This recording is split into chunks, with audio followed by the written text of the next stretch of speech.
Tiempos atrás se hacía referencia de que era la crisis, a lo mejor se dio un nombre de crisis inducida. Parece que ahora la crisis es real al extremo de que tenemos dos pautas que quiere llevar a cabo el gobierno. La una es tratar de ver si es que pone en práctica una nueva ley económica urgente que parece que le va a mandar a la Asamblea. Y la otra, podríamos utilizar el término común que se hace privatización del Banco Central. Economista, desde un punto de vista, es necesario ahorita, a los, qué sé yo, ya a lo mejor 4 meses o menos de 4 meses o 3 meses, enviar una ley urgente y no dejar para el próximo gobierno. Economista, muchas gracias por atender. Muy buenas tardes, por favor.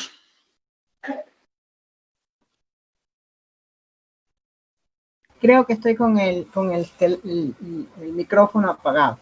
Bueno, ahora sí le escuchamos. Ahora sí. Decía que en primer lugar, muy buenas tardes a todos ustedes, a Radio Alfa, a toda la provincia de La Suay, Cuenca, a usted, Edgar, y por supuesto a Génesis, ¿no? Por esta invitación y la oportunidad que me dan de dirigirme a todo el país a través de ustedes, ¿no? Y más allá del país. Yo creo que su pregunta es realmente una pregunta muy bien estructurada y con una capacidad de síntesis impresionante, porque usted ha topado una serie de situaciones que vienen con los antecedentes. Lo primero, cuando usted manifiesta y dice, bueno, vivimos una serie de crisis, es lo que efectivamente yo coincido con usted, porque más allá de verlo como un aspecto netamente de orden económico, lo que hay que entender es que lo que estamos viviendo es todo un proceso de una estrategia montada, no solamente de un sistema económico, sino de un sistema social, de un sistema de vida, como es el liberalismo, el neoliberalismo. Dentro de todo eso hay que entender que este sistema o esta lógica o esta ideología o esta visión de ver lo que significa el resultado para el ser humano, implica el aspecto político, el aspecto social, el aspecto cultural, y claro, el instrumento o la herramienta más importante es todo este subsistema económico, y por eso es que probablemente, digamos, llegamos a un punto en donde creemos que los movimientos económicos son los que estructuran todo este sistema social integral, pero no, es el instrumento y es el mecanismo para hacer todo un sistema, una lógica de la sociedad y su comportamiento que abarca, insisto, el aspecto cultural, político. Y por eso es que vemos en la actualidad cómo se han manejado aspectos de orden económico, como principalmente a través de todos, a partir de que Richard Martínez ingresó en el Ministerio de Economía, porque fue el facilitador de esta instrumentación económica, pero vemos cómo, llegado el momento cuando se necesita actuar sobre la parte de decisión política, entonces se deja a un lado la prevalencia de las decisiones económicas y se va hacia las decisiones electorales, que son las que básicamente influyen en el tema político. Eso por un lado en la primera parte de la pregunta. Segundo, con respecto a también estos antecedentes, cuando usted me pregunta y me dice, bueno, es importante o es necesario que un gobierno ya al final de su periodo tome este tipo de decisiones, yo lo comenté y lo mandé inmediatamente que se supo de la noticia a través de las declaraciones del ministro Pozo que iban a intentar mandar esta ley económica, y lo hice desde el primer día en que cruzamos la barrera de los últimos 365 días de este gobierno. Dije y me sostengo y me ratifico, y más aún creo que en estos 365 días se ha confirmado con el comportamiento del gobierno, que 365 días para un gobierno como el que estamos viviendo es demasiado extenso, es demasiado tiempo. ¿Para qué? Para un objetivo que me parece que ha sido el de los últimos 365 días, que es de poner la mayor traba, poner las mayores piedras en el camino. ¿Para qué? Para que no se pueda recuperar el manejo de la política económica en el país. ¿A través de qué? A través de privilegiar y principalizar lo que ha sido el acuerdo con el Fondo Monetario Internacional, que podemos resumirlo, es haber entregado la política económica del país en manos de las decisiones extranjeras. ¿Sí? Entonces, mi querido Edgar, yo estoy completamente de acuerdo con usted. No debería permitirse, y de hecho creo que no está escrito y estipulado en ninguna, digamos, en ninguna ley, porque obviamente eso podría traer consecuencias ante emergencias, no poder actuar en un gobierno al final de su periodo, pero creo que es una cuestión de orden ya hasta de ética, ¿no? ¿Cómo es posible que se intenten cambiar situaciones que van a afectar la vida del país y el buen desempeñar de un próximo gobierno tomando decisiones de altísima injerencia como las que se están tomando? De hecho, en estos 365 días, lo que hemos visto ha sido que se han firmado tratados preliminares o antecedentes de tratado intentando obligar al próximo gobierno a seguir una línea igual económica, una misma línea de lógica económica, que como sabemos en estos 4 años se destrozó porque se violentó lo que fue no solamente el tema de orden constitucional, es decir, la decisión y el acuerdo social al que llegamos en el 2008, sino también la voluntad en el último proceso electoral que definitivamente no quería un sistema económico como el que reinstauraron y no quería que se desinstitucionalice el país como se desinstitucionalizó. Entonces, este intento de envío de esta última ley económica urgente realmente no hace sino traernos a la memoria lo que intentaron hacer en noviembre del año 2019, cuando mandaron ese collage de decisiones en donde incluía esta en particular, y evidentemente fue rechazada y ya fue digamos, pasada por alto por esta legislatura que tampoco nos ha dado buenos resultados, ni tenemos realmente buena impresión de ella, pero que a pesar de eso, evidentemente lo archivó.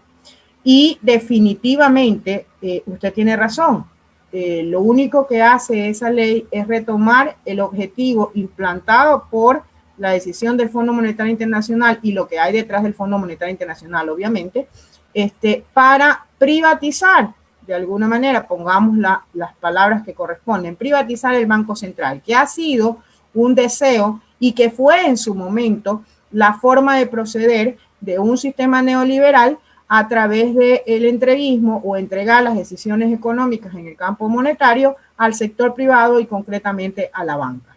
Y evidentemente hoy lo que están haciendo es tratar de reinstaurar este tipo de acciones, y no solamente en los 4 siguientes años, sino en 6 años. Entonces, evidentemente, entregar el Banco Central al sector privado nos lleva a la historia o el pasado ecuatoriano con muy malos resultados que nos llevaron a decisiones como de la misma lógica, del mismo camino de la sucretización, la extensión de los plazos y las prebendas de esa sucretización, y por supuesto, lo más doloroso y que creo que todos recordamos, y los jóvenes no lo recuerdan, pero lo viven a través de las experiencias de sus padres y sus abuelos, el famoso feriado bancario. Entonces, eso es lo que se pretende básicamente, y lo que hay que entender es que constitucionalmente no podemos permitir que se siga. Ya tenemos un problema, digámoslo así, grande al tener que revertir todo el rompimiento de la Constitución y de nuestro pacto social. No podemos permitir que esto ocurra porque la Constitución determina claramente que quien tiene la acción o quien tiene la decisión o a quien le corresponde estructurar la política económica integral, fiscal y monetaria del país se llama el Estado ecuatoriano a través del Poder Ejecutivo.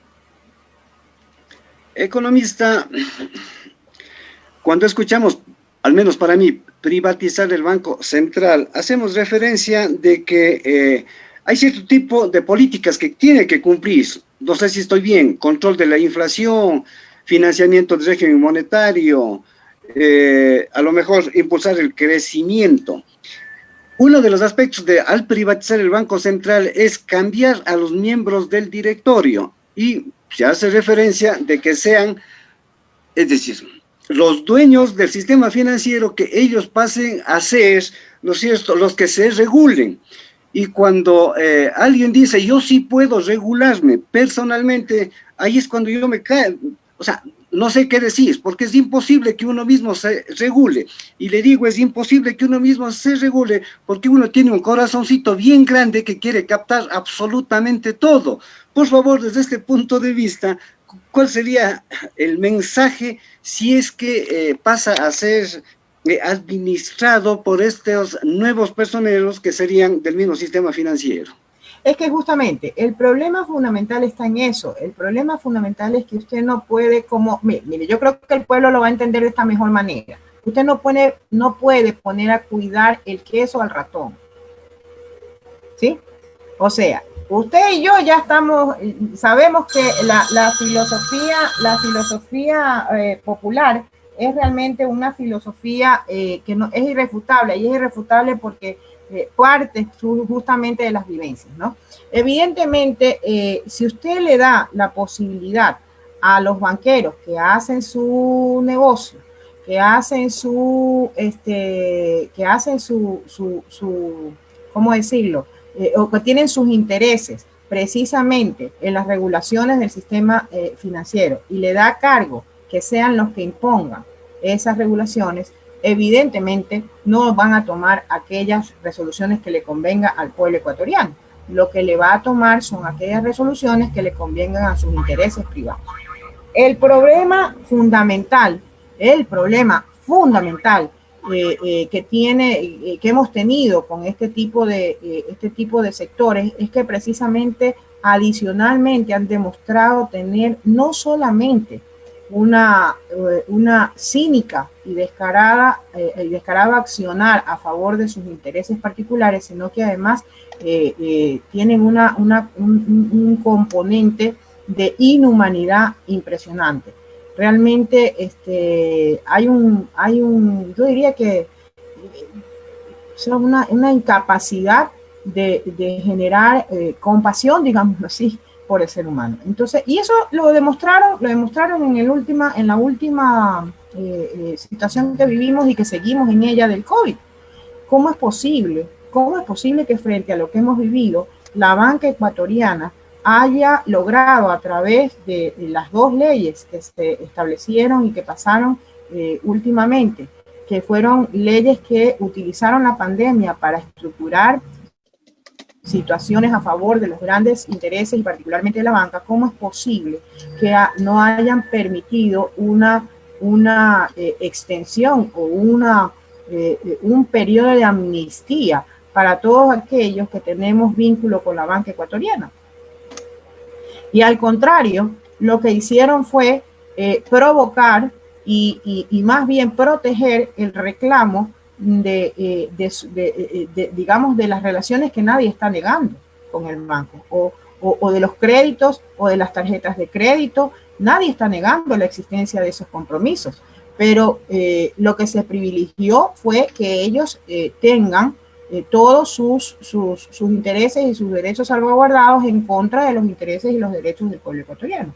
Y entonces, mientras todavía todo el pueblo ecuatoriano estaba pensando cómo vamos a parar la olla, la banca lo que hacía era generar su troll center o sus centros de llamadas telefónicas, ¿no verdad? ¿A qué cosa? A cobrar inmediatamente. O lo que hizo fue estructurar unas renegociaciones en donde salimos perdiendo todo el pueblo ecuatoriano, porque lo que hicieron fue elevarnos los plazos y elevarnos las tasas de interés y cobrarnos lo que más pudieron en el momento, concentrando toda la liquidez del sector en ellos. Entonces, lo que hay que entender, usted más que hacer una pregunta, hace una excelente exposición de la situación. Y lo felicito, don Edgar. Usted más que hacer una pregunta hace una excelente exposición de la situación. En realidad me pregunta, y yo lo único que tengo es que verificar y darle el checklist de decir sí, es correcto. ¿Cómo le vamos a entregar a quienes nos han demostrado durante años y en los peores momentos que lejos de importarle el pueblo ecuatoriano lo que le importa es sus propios intereses, ¿cómo le vamos a dar la posibilidad de que se regulen ellos mismos? ¿Cómo le vamos a dar? Eso no se llama regular, eso se llama, es al contrario, pongamos el nombre correcto, es desregular, porque lo que van a hacer es imponer cero controles, imponerse más bien prebendas a favor, y lo que van a hacer es poner al servicio de estos grandes conglomerados económicos la política monetaria y la política económica del país. Economista, tanto los dueños del sistema financiero cuanto los empresarios, a ver, ellos necesitan de los clientes. Una persona que pone su negocio necesita quien le compre y de esa manera reactiva la economía. El banco, el sistema financiero, también necesita de sus clientes que soliciten créditos.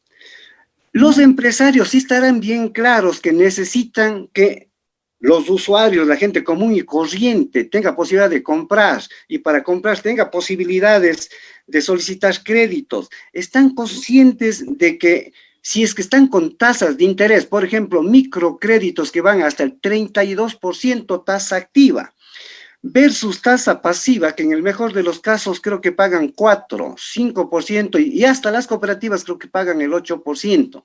Desde este punto de vista, bueno, los bancos no van a regularse, pero el Estado tendrá no sé si es que los próximos gobiernos, porque con eso ya no espero nada, el próximo gobierno disminuirá, reducirá las tasas de interés. O por otro lado también hay miles de personas que sacrificaron, se fueron a Estados Unidos. Creo que tienen su dinerito, a lo mejor ganando el 4, el 2% como tasa pasiva. ¿Y por qué no se les permite también a ellos? Porque si ellos prestan al 12%, son chulqueros y es posible, hasta les meten preso. No sé si se puede establecer nuevas regulaciones desde este punto de vista, economista. A ver, es perfectamente factible y es perfectamente estructurable devolverle al sistema financiero su real funcionamiento. A ver, lo que tenemos que entender y comprender es algo, ¿no? ¿Verdad? El sistema financiero es un mecanismo o es un intermediario que lo que hace es juntar a aquellos que tienen excedentes de liquidez con aquellos que necesitan esa liquidez para generar producción, digamos así, a generar inversión. En el caso del sistema financiero, lo que hace es una intermediación de dinero, básicamente, de valores financieros, ¿no? ¿Verdad? Y en el caso de los que necesitan esa liquidez, lo que hacen es invertirlo en el sector real normalmente. Es decir, el sistema financiero no nace con una intención especulativa. Y cuando hablo de especulativa es de justamente jugar no para producir, sino para beneficiarse de estos manejos supuestos del mercado, digámoslo así. Y recordemos que el mercado, cuando se tiene poder sobre el mercado, en realidad el mercado deja de ser puro, el mercado se convierte en un mercado fallido, que lo que hace es provocar beneficios ilegítimos, que no necesariamente son ilegales, ilegítimos hacia aquellos que están infiriendo un proceso de poder sobre la determinación del mercado. Por eso es que el mercado, no es que el mercado es malo, lo que es malo es aquellos que intervienen negativamente y que trastocan la función del mercado. Entonces, a ver, lo primero que hay que entender es que todo este proceso en donde el sistema financiero acaparó el privilegio de ser el centro de atención, digámoslo así, lo hizo trastocando su función dentro del sistema social de intermediación. No es en sí mismo la especulación financiera la que tiene que ser vista como el máximo objetivo económico, digamos así. ¿Sí? Es lo que pueda significar o el apoyo que pueda dar para que la producción real realmente, digámoslo así, y valga la redundancia, ¿no? surja, ¿ya? ¿Por qué? Porque es esa la que determina o lo que da la dinámica a todo el proceso económico, que significa generación de empleo, la necesidad de satisfacer los consumos que tenemos, básicos, fundamentales y demás. Entonces, es perfectamente viable en la medida en que la decisión política y la visión o la lógica económica esté de acuerdo con esto y no con la generación o de convertir al sistema financiero en un instrumento de concentración y de rentabilidad individual en los grandes conglomerados. Entonces, aquí lo que tenemos que hacer es pensar en que hay que bajarlo de ese falso reinado al sistema financiero y ubicarlo donde corresponde, ¿sí? Y fíjense que las cosas se dan, o sea, una de las noticias en el último trimestre del año anterior, una de las noticias más sonadas que fue que el Ecuador era el país que tenía el mayor margen de intermediación financiera, que es injustificable, que no es entendible, ¿no? En algún momento en el Ecuador se decía, en los momentos de las crisis y que se veían todos este tipos de situaciones y que se comentaba al respecto, decíamos mucho, a mí no me interesa que el banco me ofrezca una taza de café cuando voy. Si eso significa elevarme el costo del dinero. La taza de café me la proveo yo mismo. A mí lo que me interesa es que me dé un costo barato de lo que yo necesito de él. No es la taza de café lo que necesito de él. Lo que necesito es realmente que me ofrezcan la posibilidad de acceder a un dinero que de paso no es de ellos, sino que es de otros agentes, de los mismos agentes del mercado. Entonces, definitivamente esas tasas de márgenes, digámoslo así, de intermediación son inexplicables y son elevadas arbitrariamente. Pero adicionalmente también, ¿cuál es el problema? El problema es que al igual que vemos cómo, y esto quiero, tal vez lo pongo de esta manera para que a lo mejor poderme explicar mejor. Al igual que usted vio cómo los supermercados ahora se convirtieron en mega centros.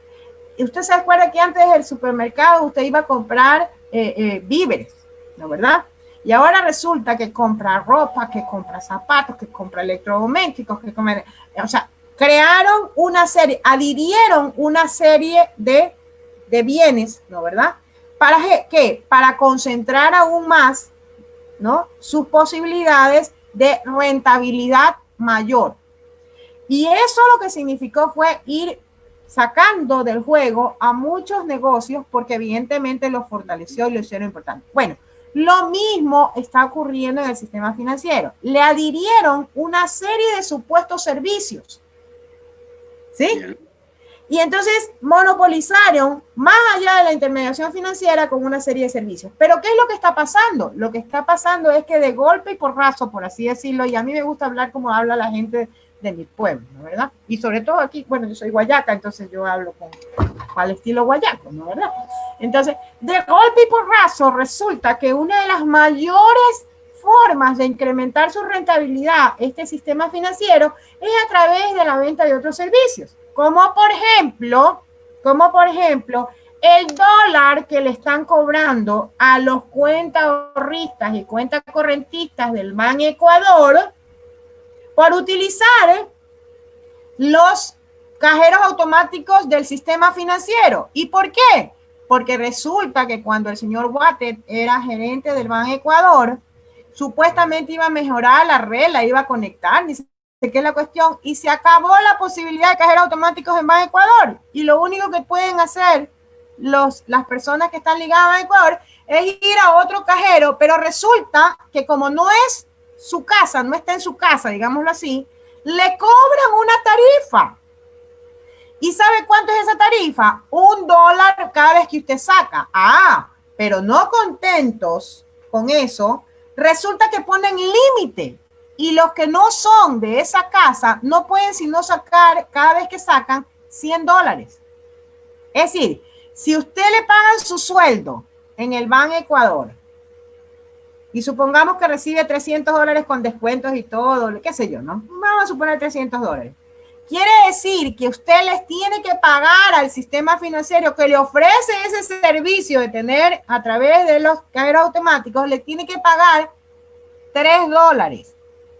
¿Por qué?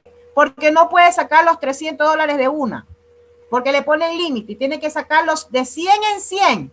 Y por eso le cobran $1. Y si usted quiere adicionalmente saber el saldo, le cobran 35 centavos más. Entonces resulta que no, el sistema financiero ecuatoriano no solamente cobra por la intermediación, sino que cobra por estos servicios. Pero el problema más grave efectivamente que tenemos, esto es gravísimo lo que digo de los cobros de los servicios, porque esto es lo que hace incrementar, y por eso es que los únicos que tuvieron utilidades en el país fueron los banqueros, pues. Mientras el crecimiento de la economía era negativo, mientras decrecíamos en el 2019, las utilidades de los banqueros eran enormes, impensables, ¿sí? Pero esto adicionalmente tiene un problema gravísimo, y un problema gravísimo con respecto a las tasas de interés, que es el costo supuestamente que uno reconoce del dinero para que se lo presten, ¿no, verdad? Y todo. Y tiene que ver con el famoso estimación de riesgos. Pero ¿cuál es el problema? El problema es la visión con que se manejan esos riesgos. Y por eso es que al pequeño productor, que se ha demostrado que es el mejor pagador, porque no tiene ese sentimiento de evadir su responsabilidad, ni de buscar por dónde busco, cómo pago, me hago el chévere y me hago el más piola, como dicen los argentinos, para no reconocer. Resulta que es el más humilde, el menos poderoso, ¿no? A ese le cobran más, ¿sí? Porque supuestamente es más riesgoso, porque su lógica de más riesgo. Y fíjese que esto es una lógica que no solamente es a nivel interno, es una lógica, y volvemos al principio de esta conversación, es una lógica del sistema. Es la misma lógica que nos aplican a nivel internacional con el endeudamiento externo. Primero, fíjese usted, es la misma lógica de evitar que nuestros propios recursos los podamos utilizar nosotros. Y entonces nos sacan todos los recursos para ponérnoslos en estos sistemas financieros. Y la única forma que usted tiene para generar recursos es prestando. Pero resulta que las tasas que nos ponen son enormes. ¿Por qué? Porque países pequeños como el nuestro, en lo que ellos mismos se inventan de indicadores, nos ponen como de altísimo riesgo. Y usted sabe que las valoraciones, y mira hasta dónde llega la incidencia, las valoraciones, por ejemplo, de las concesiones, de las pseudos privatizaciones y demás, usted sabe que se hace ahora bajo un método del costo del dinero. Bueno, siempre se ha hecho, ¿no? Pero en todo caso, el costo del dinero. ¿Y sabe lo que incluyen dentro para poner la tasa que corresponde cobrar? El riesgo país.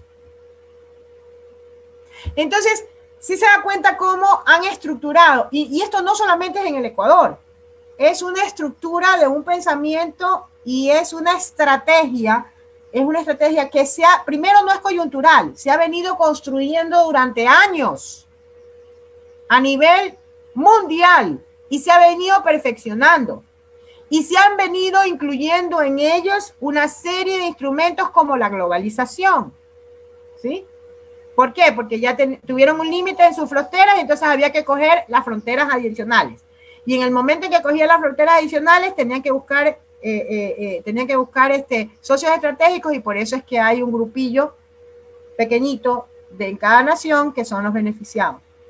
Pero adicionalmente, no solamente eso, sino que como su modelo es un modelo que nace con inequidades y que nace con errores, saben que se van a provocar crisis. Y entonces están preparados para en las crisis, en vez de corregir el modelo, porque tendrían que desestimarlo, desecharlo, porque no sirve para el bien de la sociedad, ahondar y hacen más profundas y utilizan más su poder para tomar decisiones como cuáles, como las que vivimos en el COVID a través de la ley, mal llamada ley de desarrollo, mal llamada ley humanitaria, o a través de la ley que quiere pasar, o a través de las leyes como la que hoy intentan ponerla como ley económica urgente, y que usted dice, pues, o sea, no cabe la menor, ¿sabe qué? No cabe el menor análisis. ¿Cómo es posible que un gobierno intente poner una ley económica urgente con un tema gravitante como este a 2 meses de su partida? Y no solamente eso, un gobierno que ya han parado, no tenemos los sondeos, ya han parado con el tema electoral, ya han parado los sondeos, pero que el último sondeo decía que muy pocos ecuatorianos tenían confianza y que muy pocos ecuatorianos creían en él. Entonces ya pasa del tema de la normativa, pasa a una cuestión valórica y de ética de las personas que se autoadjudican ese derecho, o que ya termina siendo un abuso de poder, el poder ejercer acciones que en condiciones normales tendría la posibilidad de tomar este tipo de decisiones.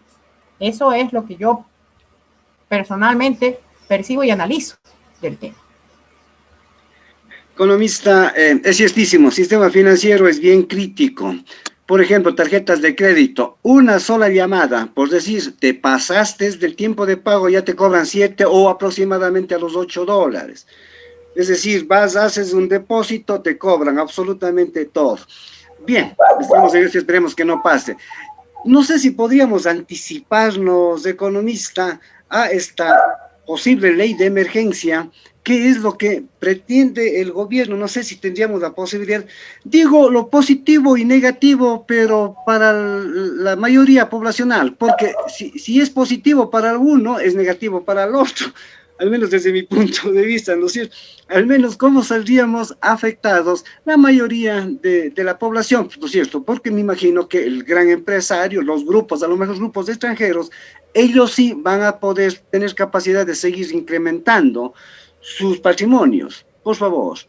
Bueno, yo creo que la dirección está clara y es precisamente tener la posibilidad, me adelanto, digamos, lo que yo creo, ¿no? Porque no está establecido. Pero yo creo que a juzgar por lo que ocurrió en el 2019, a juzgar por lo que está declarado en la carta, en el acuerdo con el Fondo Monetario Internacional y por la lógica que no cambia, porque el tema es que la estrategia del neoliberalismo no cambia en sus objetivos básicos, que es de concentración. ¿Verdad? No importa si con eso se deteriora el bienestar de la comunidad, ¿sí? Para ellos la supremacía. Entonces, a jugar por esos elementos que están ahí, que son reales, que son existentes, evidentemente lo que pretenden es tener la posibilidad de maniatar a un posible gobierno con distinta visión, con distinta lógica, que además estaría respaldado por el acuerdo social de la Constitución del 2008. Entonces, lo que están intentando, por un lado, es quitarle la posibilidad de obrar ágilmente para poder revertir todo lo que anticonstitucionalmente se hizo. Eso por un lado. Por otro lado, creo que lo que van a intentar es, evidentemente, tratar de perennizar el poder de los sectores económicos y concretamente del sector financiero. ¿Por qué? Porque saben que de alguna manera, con la experiencia que ya vivimos en el gobierno, en este gobierno que estamos terminando, de que vía la traición se pudieron llegar al poder, no vía la cuestión electoral, saben que ya va a ser más difícil o muy complicado que vuelva a ocurrir esta situación en el siguiente gobierno. Y entonces, evidentemente, lo que tienen que buscar es esta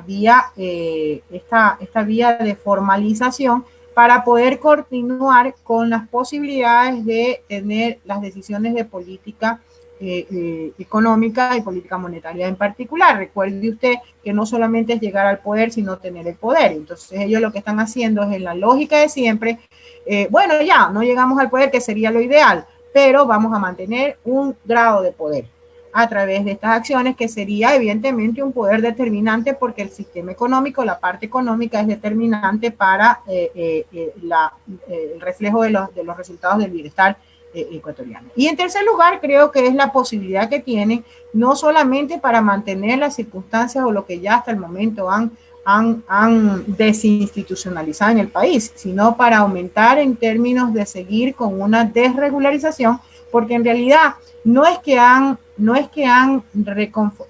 hecho una conformación de una institucionalidad. Lo que hicieron fue desbaratar la institucionalidad y no es que entran en un plano de una distinta forma de controlar, lo que hacen es descontrolar, lo que no regularizan, no es que tienen otra visión de regularización, es que desregularizan. ¿Qué significa y por qué la diferencia? Lo que en realidad se hace es darles la libertad de hacer cada cual lo que le dé la gana de estos grandes poderes económicos. Entonces, cuidado, no es que hay una visión distinta de regular el sistema, no, lo que pretenden es que no haya regulación, que fue la forma como lograron hacer lo que hicieron hasta antes del 2000, del año 2000, cuando la desregularización bancaria, es decir, esa falsa regulación de libertad, supuesta libertad, lo que hizo fue provocar todos los desequilibrios y llegado un momento adicionar ¿cómo es que se llama? La disposición del gobierno, porque en ese caso hubo adicionalmente un apoyo del gobierno, ¿para qué? Para trasladar el costo directamente a la población ecuatoriana.